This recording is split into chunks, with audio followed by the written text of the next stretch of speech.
everyone, and welcome to Talkoffamepod podcast with your host, Kylie Montigney. And today on the Talkoffamepod podcast, we have Lydia Alty, who's a British YouTuber, campaigner, and a member of the D-Day Juniors. She presented on radio stations including Bolt Radiobefore, leaving in early 2022. She was on It News in July 2020, and after talking about her anti-bullying work, she now advocates for anti-bullying and mental health, as well as doing her hobby, which she now announced on YouTube. And her other media work aside, working towards her aspirations. And welcome to Lydia to the show. How are you today? I'm good. How are you? I'm good. Do you know how before we started, we were talking about rain and everything? Yeah. It's literally, I don't know if you can hear it at my end, but it literally just started pouring at where I am right now. Oh, it must have heard us. I know, right? You must have heard. Once it started, when I was doing the intro, I was like, is this crazy right now? I don't think rainy was even in the weather today, honestly. I don't think it was even in the forecast. Yeah, sometimes the weather just changes. Sometimes it'll be really sunny here in the UK, and then it'll be just pouring with rain the next day, and you'll be looking outside. It was sunny yesterday. Hailstones today. Where does that come from?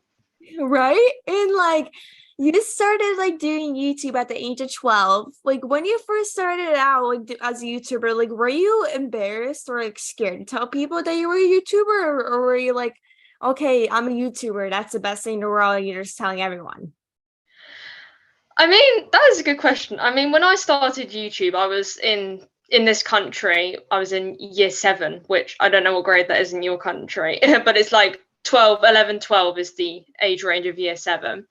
And at first, I didn't really tell people because I've obviously been bullied before. So I just thought, we'll keep it a little bit of a secret. And then people obviously found it, and people were some people were accepting of it. I would say some people were like, oh, that's great, you do YouTube, that's cool. And then were giving me ideas. But some people weren't that happy about it and started being rude. But other than that, I think most people were quite accepting, but I kept it on the lower bit. And then till I got a little bit more confident on the camera and stuff like that.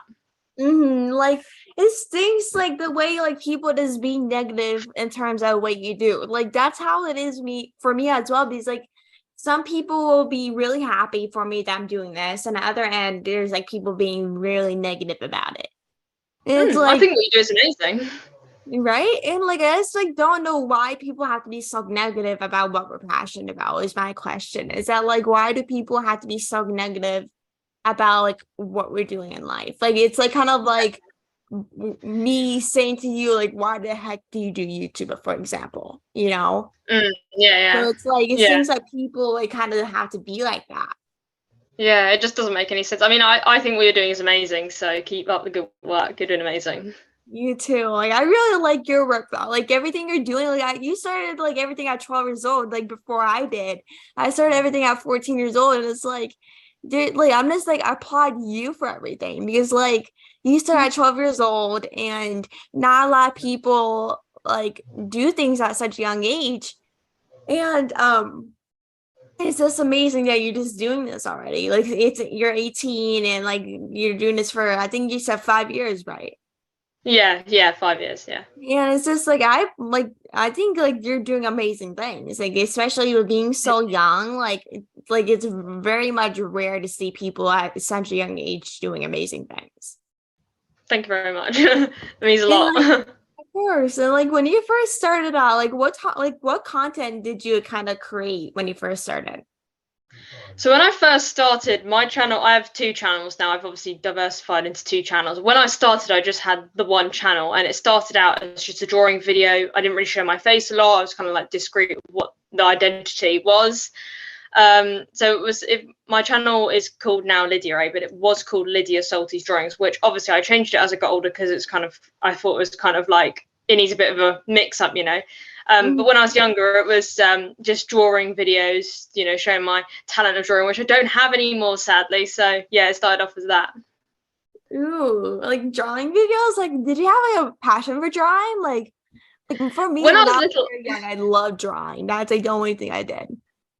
when I was little, I liked drawing, but I feel like I lost talent for it after year 7. I was like, because we take GCSEs, which like high school exams in this country, which most countries do. And I was like, nah, I don't want to take art. No, just not good So at like your stick passion drawing. kind of like switched from artistic in drawing terms to like not. Yeah, it just changed a little bit. Yeah. And like what type of like family friendly challenges do you typically post? Like do you like do all these like fun challenges like crazy, or is it kind of like low key challenges where people can like be safe at the same time? I mean, I mean, I used to do like quite a lot of like pranks on my younger brother, who's obviously 12 now, so he doesn't really like that kind of stuff anymore. But I used to do quite a lot of pranks. They were like, like scaring my brother, that kind of stuff. Then when he grew out of that, I didn't want to do that anymore. I've moved on to like vlogs and stuff like that, which is just vlogging daily life, just not every day, but occasionally when I go out places, I'll go and vlog like, I don't know, the beach or something. But yeah. Basically what I did do with the challenges was I did stuff like bottle flip challenges, sort of like low key challenges. Didn't really do stuff like up there with really dangerous challenges. They're more like family friendly little challenges. I think over lockdown we did a was like a homemade Olympics challenge. That was a really fun challenge. Yeah, like I feel like when the pandemic happened, I feel like we like I noticed that we've done a lot of pranks on each other since we were stuck at home. Like, did you like Yeah. take advantage of that like when like the pandemic started, like on doing pranks on your family? I took advantage of it because my brother was quite young over lockdown, so I was like, time to rip up his schoolwork. Like, did you actually rip out his schoolwork? Like, did you? I ripped up his homework, not his schoolwork. I didn't go that cruel.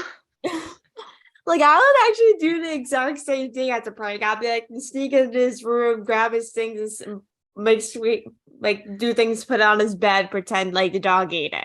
Like, it's Yeah. the pretend that you'll probably, it's like very good to do young kids since they're so young, but it's very, very hard to actually do people that are like older in like high school, middle school. Like, Yeah. basically, if you do it, people in high school, or like as an adult, like they'll figure it out. Like, okay, well, Lydia did this to me, not the dog. Yeah, the pranks don't really work on him anymore. There's so many of them. He's like, I know this is a prank. I love how you can like figure it out already since he's like got it a million times. I just like how you just like already figure it out. Yeah, he only figured it out like when he hit 10. He was like, no, I figured it out now. It's you all the time. Like, did he ever like prank you at the end of the day since you keep pranking him, or is it kind of like I'm just like, just keep getting worse if I do it a tour? I mean, he did the ignoring prank on me, ignored me for an entire day and just didn't speak to me at all. I was like, Harry, can I have the remote control? He's like, do you hear something? I was like, no, it's me. That's literally something I would do though, since like I literally, as growing up, I would literally try to ignore my family for a day and it wouldn't work because I hate not talking to my family. They'd be like, where I see you there, don't ignore me. Yeah, they're like, why are you not speaking? I'm like, I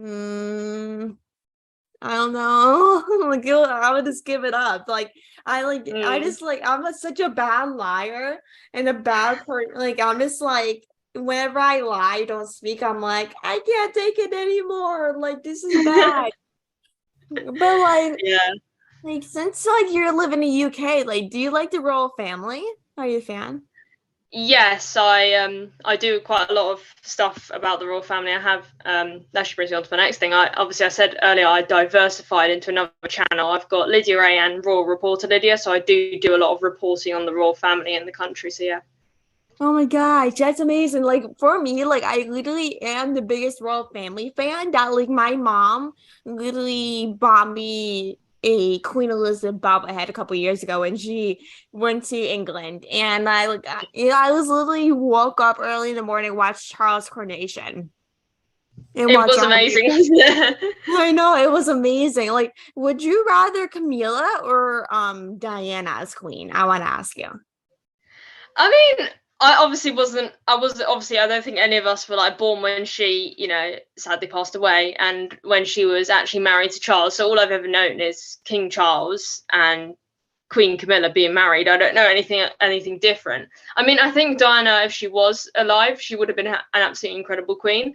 But sadly, it didn't really. Sadly, she passed away, and yeah, I mean, I don't know. I mean, I like them both in their different ways. There's some things I don't like about some of them. I mean, I can't really comment about Diana because obviously none of us were, around when she, sadly died. But I don't know. I would have to say, I don't know. I mean, I like them both the same, to be honest. I mean, I work for a charity that supports Princess Diana, but I also respect Camilla because she works really hard. So that's a really hard question to sort of differentiate between the two. Yeah, like I feel like I know like a lot of people like wish like after Queen Elizabeth passed away, it would skip over Charles and go to William. And like I honestly kind of thought that like, oh, it'll probably be better to go straight to William because of Charles's age, like he's getting older. But I know with Charles, like he's been waiting to be king since he was very young. So I'm like, I want him to be king, but the other side I don't. Yeah, I mean, it's kind of different. I mean, he's in his 70s now, so people obviously were like, well, he's older now, he's going to be under a lot of stress, and he's like, but at the same time, I feel like he should get his time to be king because he's been waiting since like the day he was born. So he's obviously been destined to be king. And I mean, he's an incredible king. He's done a lot for this country, charity wise. He does a lot for nature. I feel like he's going to change the way the royal family works because he's sort of like, sorry, excuse me.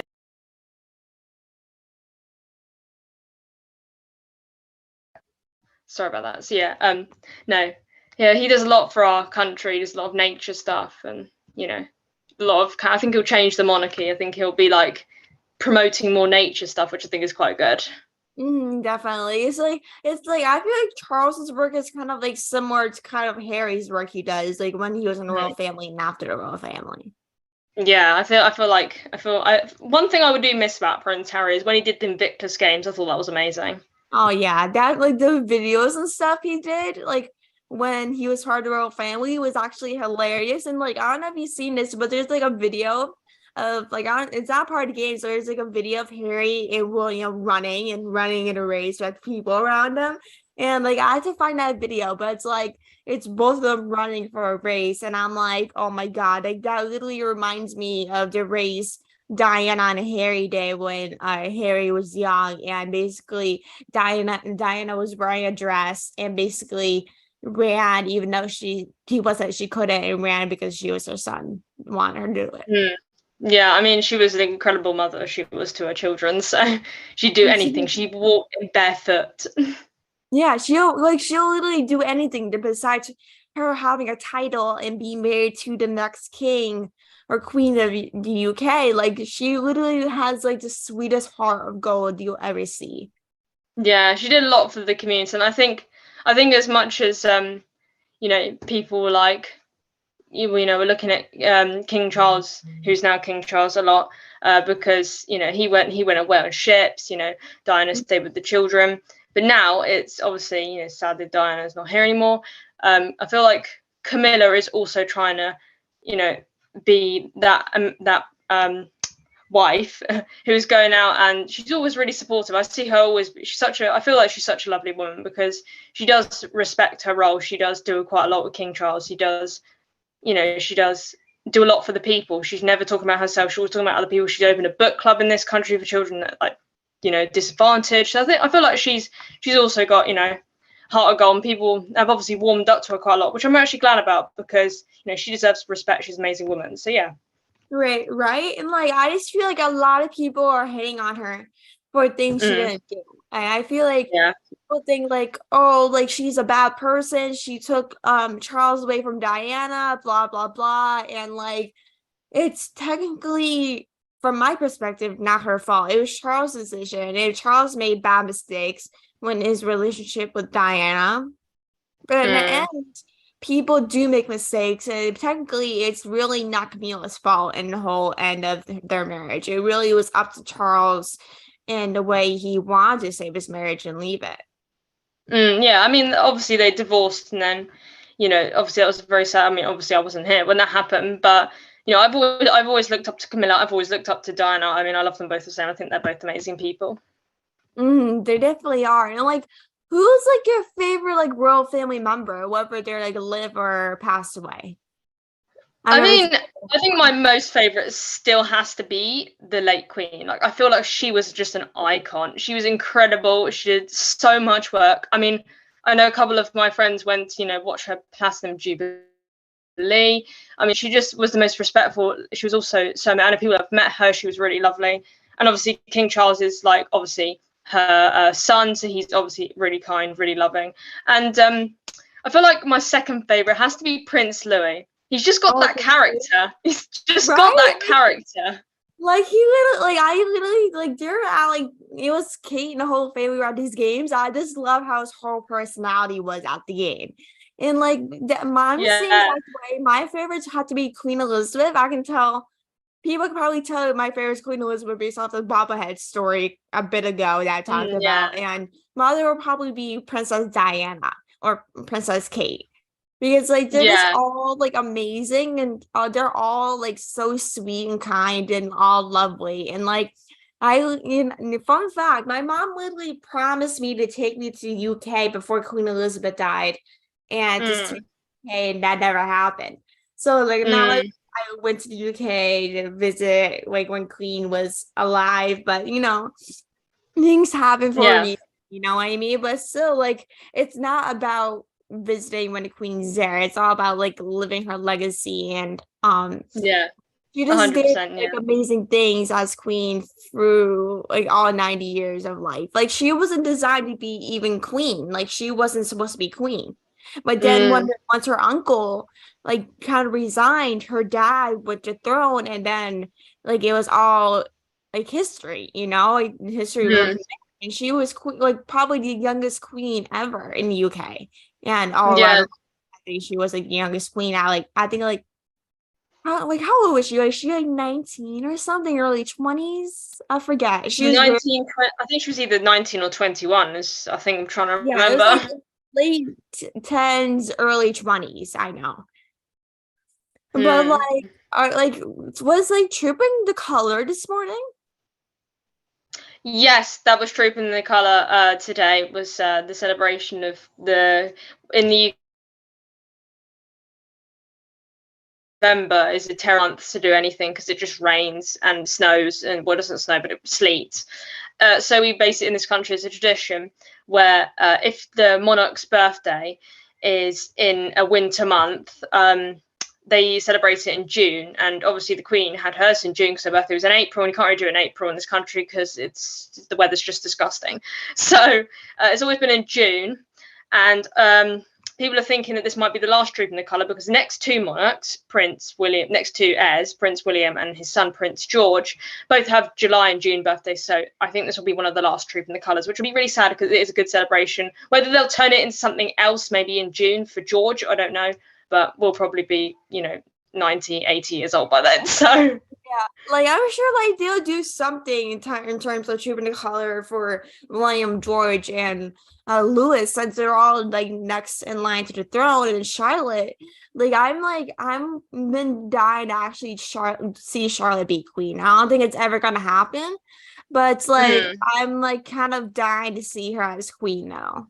yeah, she's very I don't know what she is. She's just, especially on the balconies, I don't know if you saw any of the pictures. She just knows how to act. She's always like, I mean, I think personally, little George, who's turning 10 in July, he is incredible. He was incredibly nervous, or he was very good at the coronation. I feel like he's got more confident. I don't know if you've seen any of the Yeah. videos, but I feel like he's got more involved in stuff. He's got more confident. They've recently just changed school, the children, so I feel like as George has gone up the years in school, I feel like it's given him a lot of independence. And I think that's quite good, especially as he is the, heir to the throne. Yeah, right. And like there's like a video from like the Queen's funeral with Charlotte and George. I remember seeing a video of Charlotte slapping George's hand and be like, bow, you have to bow. And like she said Yeah. something about that. And I was like, oh my God, she's like so confident, knows what she's doing, and like she's like kind of like bossing like her older brother, even though he probably knows what to do. Yeah, she is completely like the boss.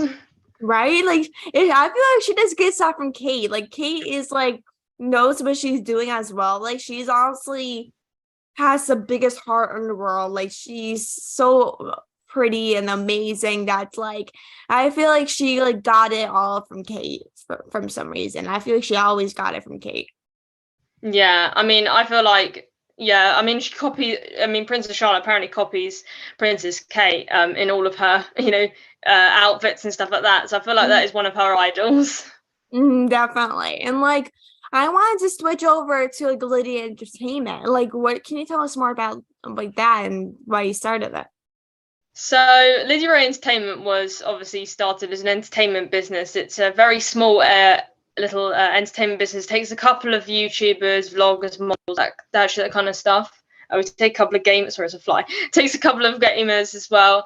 It was started up by me and a couple of other people, a little team, and it was basically as an aim, because I obviously was an anti-bullying ambassador. I wanted to help other people. That's generally what I want to do. It's like a future career. It's people, as well as doing radios, like hobbies and stuff like that. I wanted to help other people, perhaps like work in the NHS or something like that. But for me, I wanted to start my helping other people with doing something. Another thing I was passionate about. And another thing I'm passionate about is, helping people create content, stuff like that, for whether they do it as a hobby, because obviously I do it as a hobby, but other people do it as jobs. So I said, well, I do it as a hobby, but I can help you with your job if you want.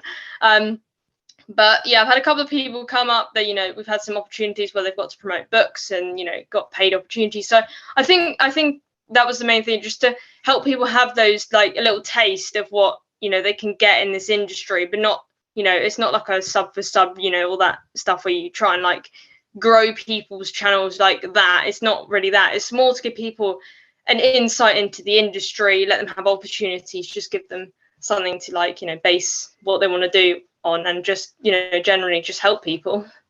Right? That's literally awesome. Like that you and your friends started that. Like I know like with the world today, it's really, really much needed for people that are starting out entertainment to kind of really promote their business and really kind of show their craft, even though it might be like a paid or non-paid thing. I think it's like very important to kind of like really show like your craft and what you do, no matter if you're in your teens, a kid, or adult. Like it's very important to actually start something like this so you can really show your craft and start things from really basically start things that are much smaller than you expected.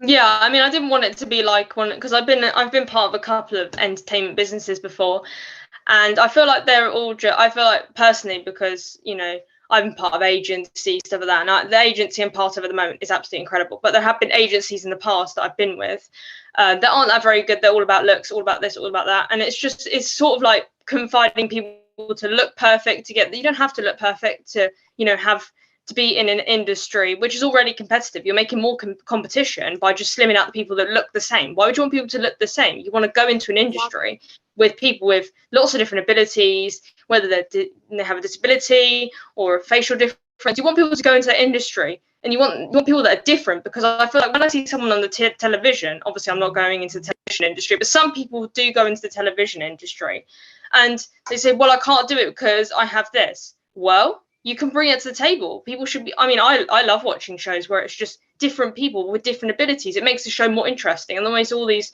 people with just slap makeup on their face and saying, hi, my name is, I don't know what their name is, but they could just be called whatever they want, and in the show. And it's really boring, and that's why I also wanted to help bring in people that, felt like they were getting rejected by these, entertainment businesses because they didn't look the part, or they weren't perfect, or they had a disability, and wants to bring people into this entertainment industry. And although mine is not a massive thing, they're not going to get a BBC deal, but they will get like a little bit of a taste of what it's like, and make them feel more confident as well, because it's sort of like a supportive business. So yeah, that is so much needed, because like when like with especially entertainment, like people get so much rejection that they literally like stop doing what they're doing because of how many no's they're getting.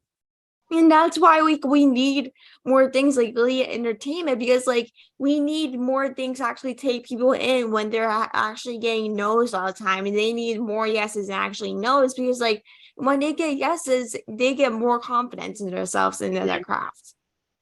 Yeah, I feel like that because you need encouragement because you know, people all the time, you know, they go through phases in life, they go, well, I can't do this, I can't do that. Well, if you can't do it and you don't do it, how do you know you can do it? So I always like, people don't need to have like a resume to come into mine, or, you know, it's all just about like accepting people. You know, all they have to do is write a line into the email and just say, you know, I want this, I would like this, I'd like some experience, you know, can we, you know, and I'm always opening the door as long as, you know, they're nice people. Yeah.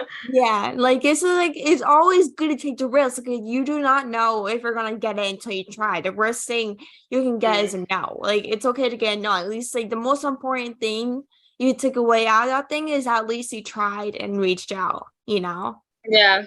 Yeah, I've done that a number of times, got loads of no's, and I'm actually glad I got no's because then I've just ended up with something I actually prefer better. So Yeah, I'm the same way. Like I'm like I send like millions of emails and I got millions of no's, but I'm like, this is what life looks like, doesn't it? Like like it does. Like I yeah, just feel like if you get no's, and it's like turns out for the better, I feel. yeah, that's definitely true. Yeah. And like, do you just cover like entertainment things in Lydia Entertainment, or do you cover like sports, royal family, etc.? So it obviously started out as just my channel, my younger brother's channel. Obviously, he's you know, 12 going on 13, so he's more like on the side of, he's more into like musical instruments, that kind of stuff. So he might go away from YouTube, or he might not. I don't know. That's up to him. No, but basically, it started off with just me and my little brother. It's obviously diversified into a couple of other people. We've got actors, got a couple of people that come in for like gaming. We've got an adult department run by a couple of people, and obviously we've got the royal department, which obviously helps you know, record all of the stuff that I do. Because obviously I can't do everything because the royal family are all out everywhere, and I'm sometimes in school and I'm like, I can't do that.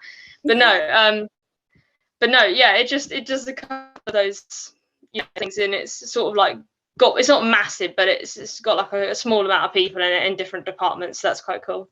Right? And like I feel like the biggest news that are that you cover is basically comes out when you're in school or you're out or something. It always comes Yeah, out when you're visiting. 100%. I'm like, Like are I you? came back from school. Oh yeah, and Sorry, like Karen. it like makes it so much better if you're home and you can just cover it immediately, like type into something and post it. Like I Yeah, I see, mean that's I feel happened. like most of this happens when you're not home or you're busy. Yeah, that 100% happened when it was William and Kate's you know, 10th anniversary. I came home. There's a really lovely video of the family. I was like, that was posted 4.5 hours ago. I was the last person, literally one of the last people in my group chat to see. I was like, that's great. And like, how did you like become a member of like the D-Day Juniors? Yeah, so basically, with the D-Day Juniors, obviously I was like a massive fan of them because they went on this talent show. Obviously, I don't know if in America you've heard of America's Got Talent. Yeah. Basically, in the UK we have something called Britain's Got Talent, although a lot of Americans come on here, which is really cool. And then obviously a lot of British people go onto that show, so it's really cool. So it's like a mix up. But no, they were on that show, and obviously I've been you know, a fan of their older counterparts, which are the D-Day Darlings. They're actually incredible. So it's like a wartime troupe, which basically honour the people that, you know, fought for our freedom, fought for the things we have today. And basically, I just got an email and they said, "Would you like to help out with, you know, be a social media junior?" And I said, "Wow, that'd be actually be incredible." So I took the opportunity, and now I'm part of their group doing all their social stuff. So it's really cool. Ooh, like that's actually amazing. Like, to do like their social media stuff and to add that to your resume and for future experiences, like to work with that something big, just do social media. But social media, like if you do make content for a living, yeah, it's like kind of like easy peasy. Yeah, it is. Yeah. And like you advocate for anti-bullying and mental health. Did you ever like suffer from bullying and mental health throughout your 18 years? So obviously I did like, I'm obviously an advocate for anti-bullying. When I was 10, 11 years old, I got bullied in school for like, the way I look, all that kind of stuff, and people would like not be friends with me and like leave me out of like all the stuff that they did at school, like games. And obviously in secondary school they just left me outside, like making me pages of me when it got on social media. Mental health, I haven't really had any mental health sort of problems myself, but I have had a couple of friends that have had mental health issues, and I've seen how much it affects them, and I wanted to advocate for it because mental health is really important. And if you don't have you need to support people with mental health, because mental health is just as important as physical health. So You're exactly right. Like mental health and bullying don't oftentimes taken seriously as it should be. Like for me, I've dealt with bullying and mental health things all my life. I dealt with anxiety and depression growing up. And like even like when you see your friends dealing with that, like you just feel awful and don't know what to do. And like all you can do is really be there for them, like when they're going through that. And like to me, sometimes you just feel like, oh, what can I do to help them? Or help other people are doing it, and like to really advocate for people around the world, not just in UK, is really much important. I feel like we need more people to actually advocate for that because it's such an important matter that people should talk about more. Yeah, I agree. Definitely something we should all talk about. I feel like schools also need to support more as well. There's not really that basis that children actually do that. There's something to think it's under the carpet, but it really doesn't do that. Definitely. And like I want to thank you so much, Lydia, for coming on the podcast. I'm sure It's been a pleasure. Listening definitely took advantage of this episode and learning more about UK and the royal family and everything you're doing. Like your work that you're doing is so important, and I really applaud you for doing all this work you're doing. And thank you everyone for listening. And I hope everyone enjoyed this episode, and I'll see everyone next episode of the podcast. Thank you so much, Lydia. Thank you very much. All right, thank you. Have a great rest of your day, Lydia. You too. Thank you very much for your time. It's been amazing. Of course. Have a great rest of your day. You're amazing.